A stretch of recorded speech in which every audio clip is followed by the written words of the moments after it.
ताज्या घडामोडी आणि नवीन बातम्या पाहण्यासाठी आमचं मी साक्षीदार हे चॅनल सबस्क्राईब करा. पनवेल एसटी बस आगारामध्ये मंगळवारी रात्रीपासून ते बुधवारी सकाळपर्यंत प्रवाशांची अभूतपूर्व गर्दी झाली होती.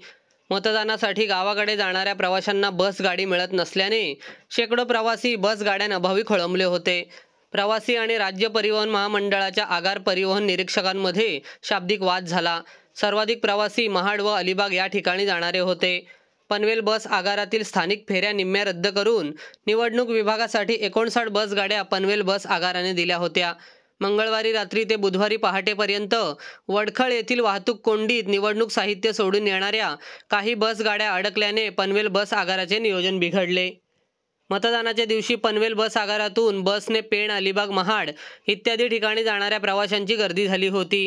निवडणूक कामामुळे बस गाड्यांची संख्या कमी होती. आम्ही सकाळी 6 वाजल्यापासून महाडमध्ये जाण्यासाठी पनवेल बस आगारात आलो आहे. कोणतेही ठोस उत्तर येथील आगारातील कर्मचारी देत नाही. उलट उद्धट उत्तरे दिली जातात. आम्ही मतदानाला कसे पोहोचणार असा प्रश्न पडलाय. मतदान हा राष्ट्रीय सण असे फक्त बोलले जाते, मात्र सामान्य प्रवाशांसाठी नियोजन शून्य कारभार असतो, असे प्रवासी वसंत मोरे यांनी सांगितले. पहाटे काही प्रमाणात बस आगारात गर्दी होती, मात्र आम्ही बस गाड्यांचे नियोजन करून बसच्या फेऱ्या महाड व अलिबागसाठी सुरू केल्या. 5 पेण, 1 माणगाव, 2 अलिबाग या बस गाड्या तातडीने सोडल्या. प्रवाशांची सोय केली जात असल्याचे सुहास चौरे, वरिष्ठ आगार व्यवस्थापक, पनवेल बस आगार यांनी सांगितले.